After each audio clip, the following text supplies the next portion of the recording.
I knew something was wrong the second I saw that pink cup, one of those obnoxious boss babe monstrosities with sparkles in the lettering, sitting pretty on my break room table. It was next to a stack of folders someone clearly hadn't read, and a pair of sunglasses that looked like they'd been lifted off a reality TV star. The name on the office door confirmed it: Selena Moffat. Not interim, not assistant, just plain Director of Fleet Ops. My title, my role, my system. Now here's where I should have screamed, thrown something, stormed into HR, but I didn't. Because you don't yell when someone hands you the gun they're about to shoot themselves with. You just let them. Every Monday I ran the same ritual. 5:45 a.m., like clockwork, I'd slide my brass-etched token, solid, weighty, the kind of thing that doesn't break, into the secure port on the master console.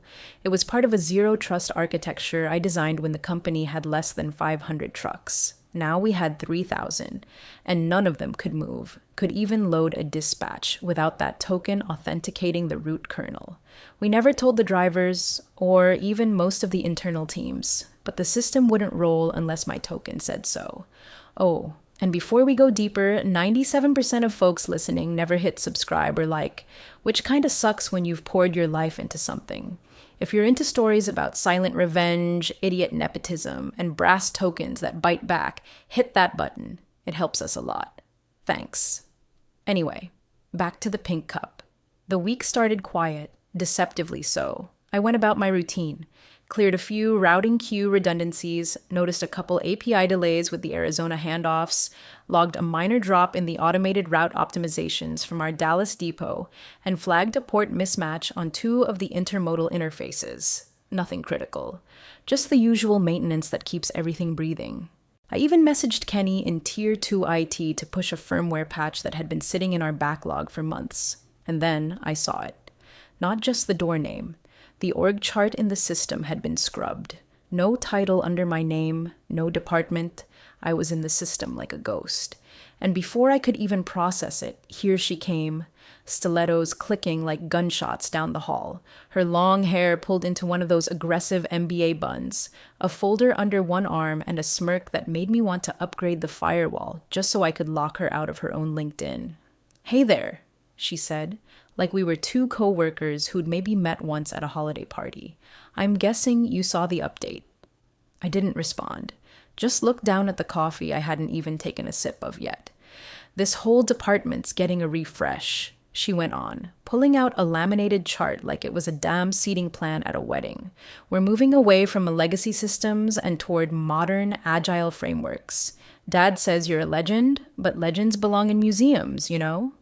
I blinked. "You're Selena Moffat." She beamed. "Guilty. You do know that this whole fleet, 3,000 trucks, runs on a hard token dispatch protocol with weekly physical authentication, right?" She rolled her eyes so hard I thought she'd sprain something. Yeah, I've been briefed. We're upgrading. My boyfriend's helping me stand up a cloud-based solution, so we won't need..." She waved vaguely at my console. "Whatever that is." My fingers were already inching toward the port. Quiet, natural, practiced. "Your legacy noise," she said, voice light and poisonous. "Take your little token and go home." So I did, but I didn't just walk out. I took my token with me, palmed it like a magician, smooth and invisible, just like I'd trained myself to do years ago when we ran anti-sabotage drills. Not that she'd know. Selena Moffat had probably never opened a terminal in her life. And she sure as hell didn't know the phrase, "If unauthorized credentials overwrite root-level dispatch, lock kernel until physical token inserted." I'd written it, buried in a subroutine that was only accessible via console on Monday between 5:45 and 6:09 a.m., using my token, my credentials, and my biometric thumbprint. She'd just taken over the one department in this company that couldn't be rebooted with attitude and an overpriced latte. And she'd just fired the only person who knew how to keep it breathing. She actually brought balloons, pink ones floating obnoxiously over my old desk, tied with silver ribbon to the base of my ergonomic chair like some kind of baby shower for corporate incompetence. I stood there for a second, trying to decide if the helium or the smugness in the room was making it harder to breathe. She was taking selfies with the new team, half of them interns, the rest too confused to question anything. And there, on my keyboard, was a handwritten sign in thick Sharpie. Number New Era. She spotted me and strutted over like she was about to pitch me essential oils. "Hey," she chirped. "Glad you're here. Makes this cleaner." That's when she dropped the org chart in front of me like a subpoena. My name, not even in the margins. The department I'd spent 15 years building, dispatch protocols, routing logic, system integrity, fleet sync, all of it, reassigned under Selena Moffat, Director of Fleet Ops. "Effective immediately," she said, sipping her green juice through a compostable straw. "You've been sunset. Don't take it personally. You've had, what, a good run?" I stayed still, didn't blink. My eyes drifted to the console behind her, where my token was still being processed. The terminal screen blinked green, valid credentials, elevated access. I could have locked her out right then and there with 3 keystrokes. But that wasn't the play. "Just make sure to reinitialize the fleet demon by 7 a.m., Monday," I said, voice flat as concrete. "It'll time out if you don't." She waved a manicured hand at me like I was an annoying Wi-Fi pop-up. "Don't mansplain," she snapped. "We're migrating to cloud. My boyfriend's coding the new interface in Flutter or whatever."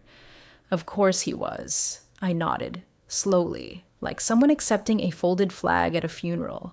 Turned, walked. But as I passed the console, my left hand moved with muscle memory precision, brushed against the auth dock, palmed the brass token like I'd done 100 times when troubleshooting on the road, slid it into my coat sleeve and out of sight. No alarms, no alert, just silence. You see, the thing about legacy systems, the ones built by people who actually gave a damn, is they don't ask for permission to stop working. They just do when you treat them wrong. That token wasn't just a key. It was a signature, a heartbeat, a binding contract coded in trust and metal. And without it, every truck in our fleet might as well have been a glorified lawn ornament. But hey, what did I know? I was just legacy noise. I walked through the building one last time, past the dispatch screens, past the route monitors, past the maps flickering with little digital semis crawling across the country like ants. None of them knew that in 5 days, every one of those little ants was about to stop moving. And their queen bee, she'd be too busy tweeting about changing paradigms and posting selfies next to motionless trucks to notice the silence building beneath her. Because silence is patient, and it always waits until Monday. Back home, I moved like a surgeon prepping for a quiet procedure. No music, no lights, just me, the hum of my private workstation, and the brass token in my palm, still warm from the console. Still the only thing standing between the country's largest independent fleet and full logistical paralysis. I placed it into its case like it was a relic. Tempered aluminum, mechanical lock, airtight seal. I clicked it shut, spun the dial twice clockwise, once counter. My fingers remembered the rhythm like muscle memory from another life. The case had been a gift to myself after version 4 of the dispatch kernel launched. The company gave me a plaque. I gave myself insurance. I sat down, booted my system, and opened the terminal. No interface, no clicks. Just lines of silent logic I'd written before we even had an IT director. Back when the company was still leasing trucks and praying for gas discounts. The script had no name, just a string of numbers. 192.003.204.07. I ran it. No explosions, no red text, just one confirmation. Protocol engaged. Chain of trust. Physical authorization required. Kernel protected. It was elegant, quiet, boring even. Unless, of course, you tried to dispatch 3,000 vehicles without a physical key. The fallback protocol was designed for worst-case scenarios. Infrastructure attack. Internal compromise. Flooding, fire. Nepotism hadn't been on the list, but maybe that was my oversight. Either way, it worked just the same. Without the physical token inserted on-site before 7 a.m. on a Monday, the kernel wouldn't authenticate route packages. Dispatch requests would fail. GPS syncs would stall. Manual override would be disabled. And every truck from Portland to Pensacola would sit there blinking, "No authorized dispatcher." Of course, the system wasn't dumb. It wouldn't brick the whole network just because someone fat-fingered a credential. The script only engaged if unauthorized credentials overwrote mine at root level, which is exactly what Selena had done when she took over. The moment she issued that reassignment in the system and stripped me out of core admin, the trigger activated. She didn't ask where the core architecture lived. She didn't review the zero trust infrastructure. She didn't check the physical security logs, the authentication tokens, or the air-gapped fallback routes that I'd begged the board to approve back in 2018 after the Russian pipeline attacks. She just wanted balloons and a coffee machine in the break room. That night, I made no calls, no dramatic posts, no cryptic emails. I simply opened a log window, minimized it, and went to bed. I slept better than I had in weeks, because now the clock had started ticking. Not mine, hers. And come Monday, she'd find out that some systems don't break when you disrespect them. They wait, quietly, until it's too late to reboot. By Friday morning, the facade had started to crack, but no one inside the palace noticed the floor shifting yet. It started with whispers. Dispatchers in Ohio, Kansas, and Utah emailing screenshots to supervisors about unsynced routes for next Tuesday's shipments. The sync indicator showed green, but the route tables were blank. Auto-assign had failed silently, which meant trucks wouldn't be preloaded, and drivers wouldn't get their optimized dispatch until they were already an hour behind on dead runs. Selena's response? She stood up in the Friday morning stand-up. Yes, she called them stand-ups now, even though none of these people had stood in a warehouse since 2016, and clapped her hands like she was corralling toddlers. "Okay, tech hiccup, no big deal," she chirped. "Try restarting the server or clearing cache. Kenny's looking into it." Kenny. Jesus. The guy still printed screenshots and taped them to his monitor to track bugs. Meanwhile, I sat on my balcony in leggings and a hoodie, sipping burnt diner coffee out of a chipped mug that said, "Queen of Quiet Revenge." It had been a gag gift from Miles 2 years ago when I beat Amazon's bid on a major Midwest logistics contract. It felt more like prophecy now. Local news ran a segment on delays at the Central Depot. Anchor looked concerned as he read from the teleprompter about truck availability disruptions and unusual hold patterns near the interstate loop. Footage showed warehouse workers standing around with handhelds blinking red. I recognized the layout instantly. Dock 14, the exact test zone for our fallback deployment protocol. By 3 p.m., 4 of the supervisors I'd trained personally were pinging the internal system for override access. All 4 were denied. Selena told them it was a permissions glitch, told them to reboot again, told them the new system was being integrated and there were edge case collisions. She loved that phrase. Edge case collisions. It made her sound like she'd ever written a line of code that didn't have emojis in the comments. What she didn't know, what she never took 5 seconds to ask, was that the fleet kernel doesn't have edge cases. It has protocol branches, secure ones, checked every Monday with a token she didn't know existed until she fired the one person who carried it. That night, around 11:08 p.m., I got the message. Routing engineer. Smart girl. We'd worked together on the Denver reroute project back in 21. She was sharp enough to recognize the signature of a lockout that wasn't accidental. Her message was short. 1 line. "Hey, did you ever set a physical auth on the fleet kernel?" I didn't answer. Not yet. But I copied the message into my log, flagged it with a timestamp. Because she wasn't asking out of curiosity. She was asking because the lights were flickering and no one could find the breaker. That's when I knew Monday would be beautiful. A full choir of dispatchers screaming into the void while 3,000 trucks sat idle, blinking at the horizon like abandoned dogs in a parking lot. And Selena? She'd be late, of course. Brunch, Pilates, something stupid. By the time she walked into that office, she'd realized she wasn't running a department. She was babysitting a time bomb. And the ticking had already started. Monday, 3 a.m. The logs rolled in with machine precision. 1 by 1, each regional node reporting the same failure. Dispatch authentication rejected. No authorized dispatcher. Then again, and again.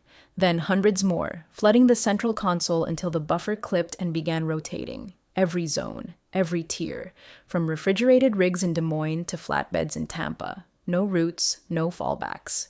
The system had gone to sleep, exactly as it was told to do when unauthorized credentials were detected without a matching physical token. It wasn't chaos yet, but the kindling was stacked. At 4:10 a.m., the Tier 3 escalation line was triggered. I watched from my terminal, off-grid, secure, humming quietly in my living room as I sat barefoot on the floor with a second cup of coffee. I saw the alert get routed to my old emergency contact, still listed in the system, still marked critical. The irony wasn't lost on me. 5 minutes later, Kenny called Selena. The call lasted 4 minutes. He stammered through 3 different versions of "the system isn't responding to admin commands" before she cut him off and ordered him to just unplug it and plug it back in. By 5:45 a.m., trucks were live, idling, GPS locked in, engines warm but frozen. No dispatch payloads loaded. Every screen in the cabs blinked the same message: awaiting route authorization. Drivers sat, confused. Most assumed it was a sync delay or another one of those back-end upgrades they were always warned about in vaguely threatening HR emails. Some called supervisors. A few waited to see if the problem would fix itself. It didn't. By 6:00 a.m., the silence had shape. Warehouse docks began clogging. Shipping managers started pacing. Forklift operators leaned on pallets, watching their loading queues go dark. Fuel ticked down by the gallon in idling trucks. Perishable cargo sat sweating in sealed containers. No route planned, no ETA logged. Then the shouting started. Selena Moffat kicked open the IT room door at 6:18 a.m., wearing oversized sunglasses and an $800 zip hoodie that looked like it had never seen a drop of sweat. She had 2 iced lattes in hand and a Bluetooth headset that wasn't connected to anything. "Why the hell isn't anything moving?" she snapped, heels echoing off the server room floor. "Where's the dashboard?"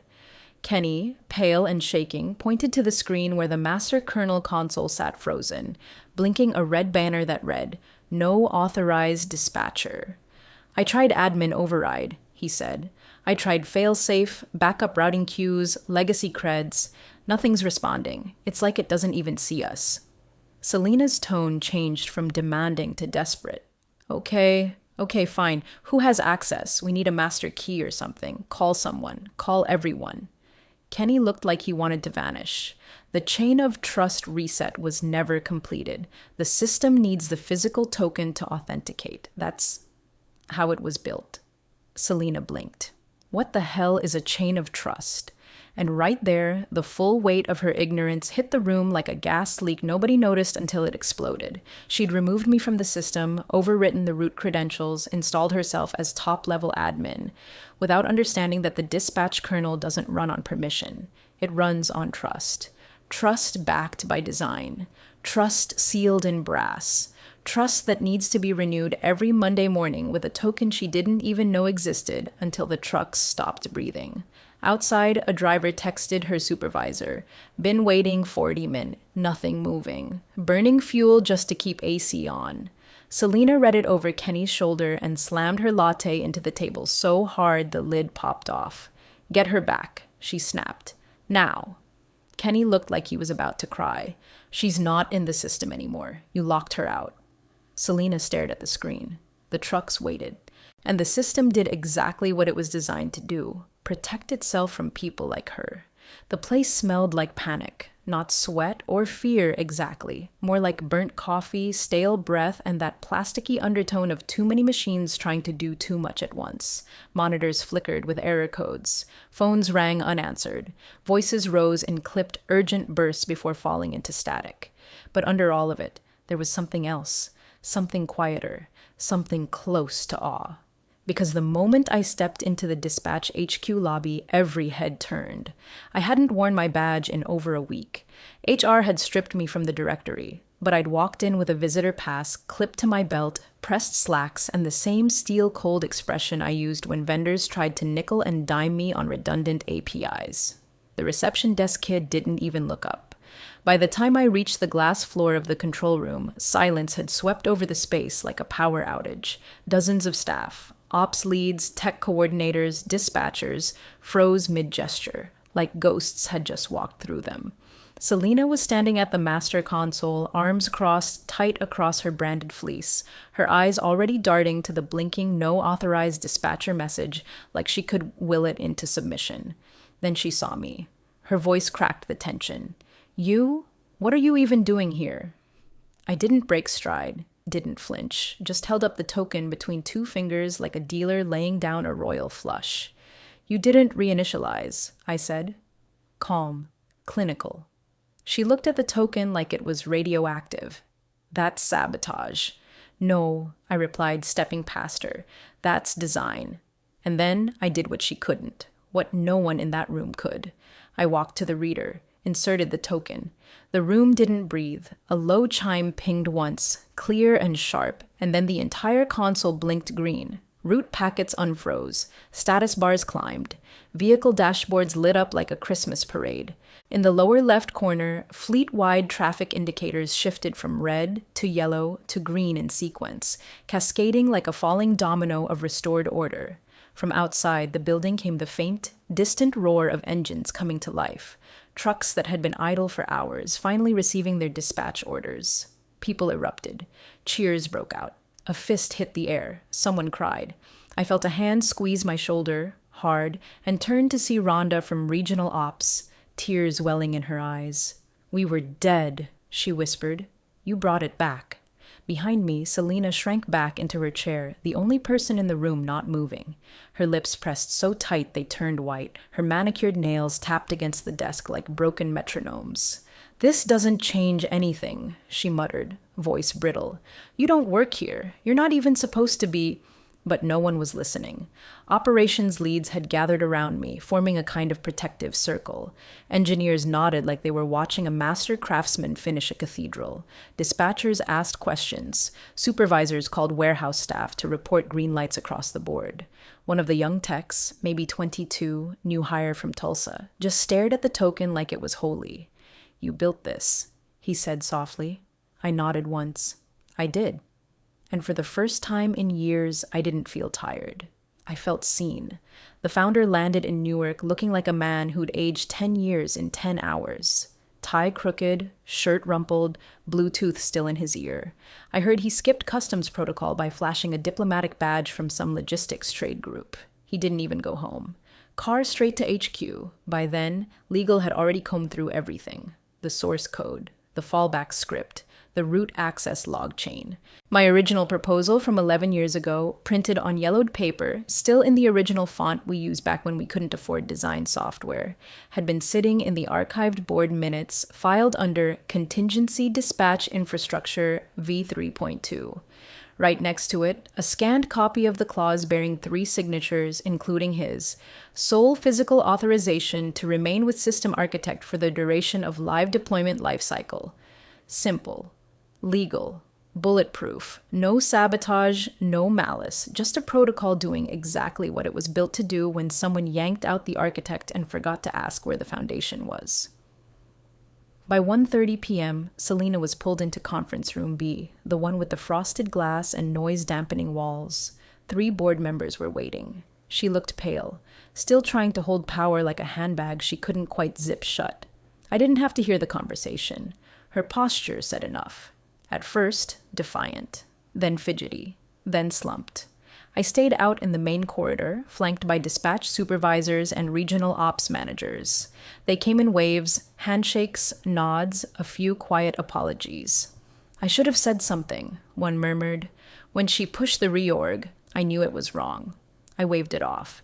You kept the trucks rolling, that's what mattered. No, he said firmer. You did. I didn't stay long, didn't pose for pictures, didn't give a quote.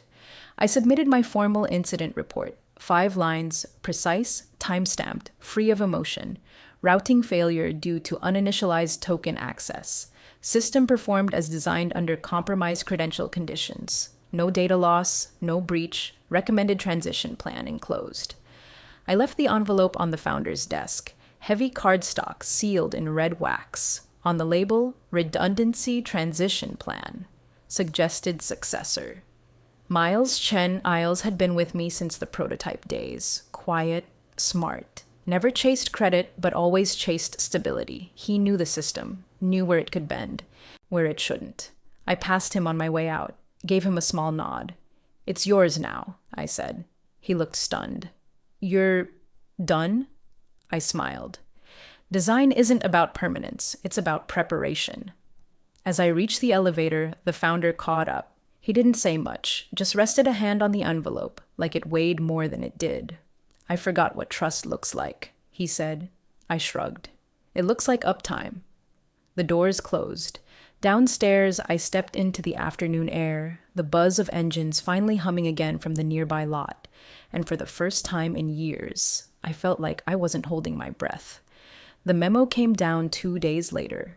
Dry, corporate, sanitized to hell and back. Selena Moffat was transitioning to a strategic advisory role outside the logistics vertical, which in English meant she was done, gone, airbrushed out of the org chart like she'd never shoved her way in, never touched a console, never waved a laminated org chart like a sorority paddle. Her exit statement, because of course she had one, blamed legacy bottlenecks and token-based dispatch limitations. That was her final act of denial. Pretend the problem was the token, not the arrogance that tried to run an entire national fleet without understanding the first thing about distributed systems, hardware validation, or operational trust models. But inside the building, everyone knew what really happened. You could feel it in the way people stood taller, the way systems people spoke up in meetings, the way the interns stopped asking where the fun team was and started shadowing ops engineers instead.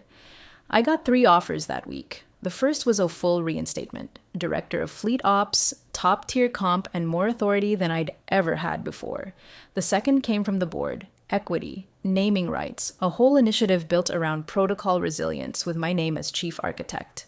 The third was an apology, handwritten on old company stationery, signed by the founder. He said he forgot what real infrastructure was supposed to feel like. Said he thought agile meant faster, not dumber. I turned them all down. "The system doesn't need me anymore," I told them. "It just needs someone who respects it."